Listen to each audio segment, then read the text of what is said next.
ইয়া সুলেমান, হ্যাঁ। ঈদ তো বেড়া চলে এসেছে, ঠিক আছে? এখন তো সবাই খালি ঈদ মুবারক কবে, তাই আমি উত্তরে কি কম, যে ঈদ মুবারক টু?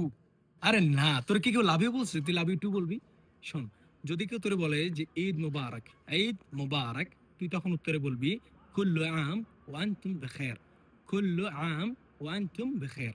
মানে সম্পূর্ণ বছর আপনারা ভালো থাকুন বা সম্পূর্ণ বছর আপনি সুস্থ থাকুন, এমন একটা কথা বুঝায় আর কি, ঠিক আছে? যে কুল্লু আম ওয়া আনতুম বিখাইর, কুল্লু আম ওয়া আনতুম বিখাইর। যদি একজনে বলতে চায় সেক্ষেত্রে এভাবে বলতে পারে যে কুল্লু আম ওয়া আনতুম বিখাইর, কুল্লু আম ওয়া আনতুম বিখাইর। এছাড়াও যদি তোর কাছে এই কথাটা বেশি কঠিন মনে হয়, তখন তুই আরো সহজ করে বলতে পারোস আল্লাহ ইবারিক ফিক, আল্লাহ ইবারিক ফিক। এই কথাটা বললেও চলবে যে আল্লাহ ইবারিক ফিক। অথবা বলতে পারোস যে তাকাব্বাল আল্লাহ মিন্না ও মিনকুম, তাকাব্বাল আল্লাহ মিন্না ও মিনকুম। এর মানে হচ্ছে এমন যে আল্লাহ আপনাকে এবং আমাকে কবুল করুক, আমাদের যে ইবাদত সেটাকে কবুল করুক। তাকাব্বাল আল্লাহ মিন্না ও মিনকুম।